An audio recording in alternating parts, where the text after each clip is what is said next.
semua, kembali lagi bersama saya Johan di Juna Trading ID. Jadi pada kesempatan video kali ini kita akan membahas kembali untuk update dari pergerakan XAUSD atau gold ini sendiri. Dan sebelum kita memulai untuk analisa ya technical di hari Kamis siang ini, ya karena saya baru sempat ya teman-teman ya, sorry ini jadi baru bisa update di jam setengah 3-an ya. Tapi nggak apa-apa ya, karena saya juga sudah coba update juga untuk kalian itu di Telegram ya, channel Telegram mengenai The Fed ya. Jadi kalau kita lihat yang pertama kali ini untuk si The Fed itu sendiri, di sini kita pantau kalau utama dia ya pada saat meeting kemarin, tadi pagi ya jam 1 subuh ya, itu memang masih lebih pro untuk melakukan pemotongan suku bunga teman-teman ya. Dan ini akan dilakukan potensialnya itu di bulan September nanti gitu.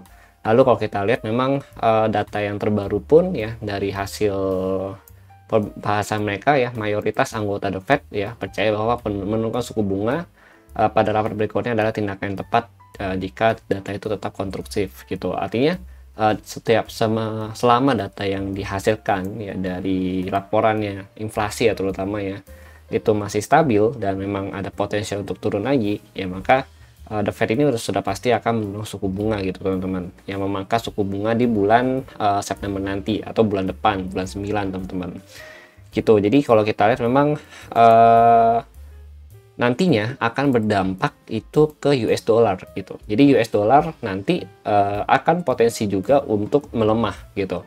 Melemah sampai mana? Nah, kalau untuk saat ini karena dia sudah melakukan pelemahan cukup signifikan ya selama berhari-hari ya, bahkan kalau kita lihat udah 2 minggu lebih ya dia melakukan penurunan, ini bisa melakukan pelemahan kembali nanti kurang lebih ke level harga ya di bawah angka 100, mungkin di bawah 100.00 gitu teman-teman. Sorry, maksudnya di bawah angka 100 ya. Jadi bisa di bawah sini nih ya, bisa ke angka 99 teman-teman, atau bahkan bisa turun ya ke level harga 97.76. Itu kalau kita lihat dari kondisinya si dolar itu sendiri teman-teman untuk saat ini itu, karena memang ini udah penurunan dan nantinya ya mungkin dia bisa koreksi dulu. Untuk saat ini koreksinya nggak jauh sih kalau saya lihat ya gitu, paling koreksi nanti kurang lebih di level angka 102.52 ya sampai 102.14 ya. Ini adalah area target koreksi terdekat dia. Kemudian target koreksi terjauh itu ada di sini untuk saat ini di 103.21 sampai 103.47 teman-teman. Itu kalau kita baca atau kita lihat dari si potensial movement untuk si indeks dolar saat ini gitu teman-teman ya, karena memang suku bunga juga cukup berpengaruh nantinya untuk pergerakan si US dollar ini sendiri gitu. Kemudian kita lihat ya untuk gold. Terus kita mau cek dulu untuk OI data hari ini teman-teman.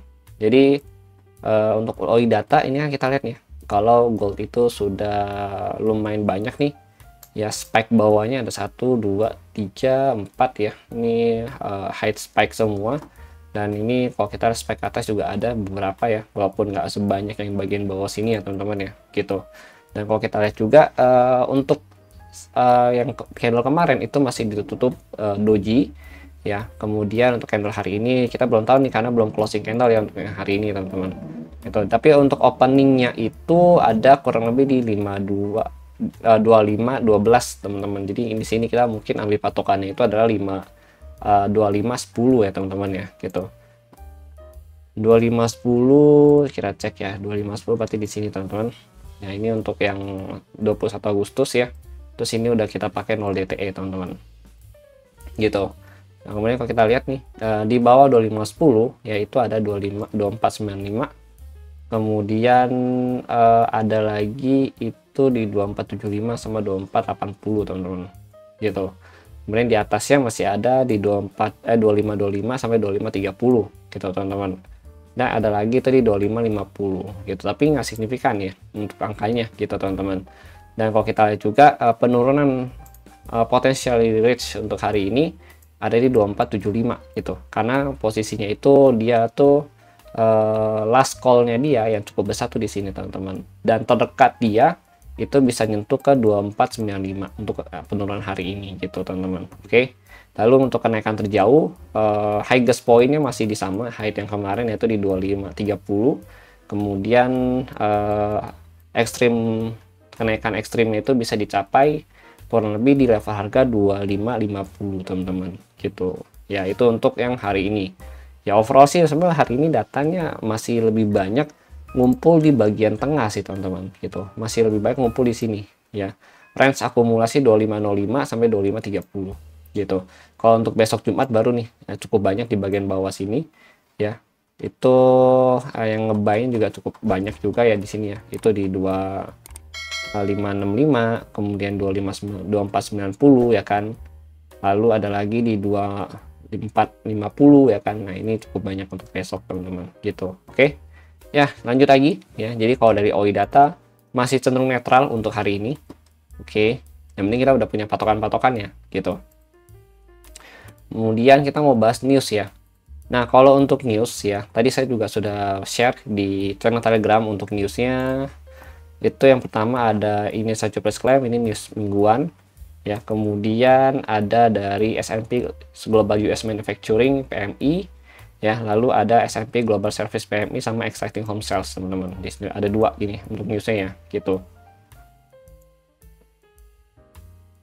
Untuk potential movement ya di malam hari ini sebenarnya kalau kita lihat, yang pertama itu jobless claim ini kurang bagus ya untuk DXY, kemudian S&P Global US Manufacturing juga kurang bagus. Lalu untuk S&P ini juga kurang bagus, dan yang bagus cuma satu ya, Exciting Home Sales gitu teman-teman. Jadi ada 3-1 ya. Jadi yang 3 jelek, 1 bagus. Jadi memang lebih cenderung negatif watch si DXY itu sendiri, artinya DXY cenderung turun. Dan untuk gold ya, ini USD ya. Dan kalau untuk gold berarti cenderung naik, ini untuk XAU gitu teman-teman ya. Jadi ini baru predik awal ya dari area forecast ya. Ini yang kita dapat dari forecast. Nanti untuk realnya kita pasti tetap butuh data aktual dulu ya, supaya kita bisa tahu nih nanti hasil angka realnya itu bagaimana gitu teman-teman. Oke. Nah, kemudian kita lanjut lagi ya. Kita lanjut.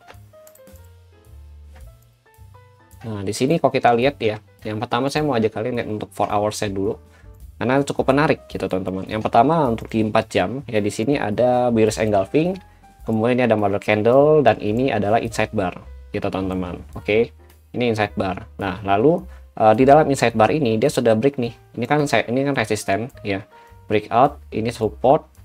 Nah, ini candle breakout lagi. Nah, ini jadi area support resistannya dia untuk saat ini teman-teman gitu. Dan selama dia bertahan ya, maksudnya di bawah 215 sampai 213 ya di sini ya, sorry berapa ini, 216 ya, 215 sorry ya, sampai di 215an ya. Ini kan ada bearish engulfing juga nih kalau kita lihat ya, ini ada bearish engulfing lagi gitu. Nah, ini nanti masih jadi area potensial sell point kita gitu. Nah, sell point ada berapa sih? Ada 1, 2, 3 gitu teman-teman.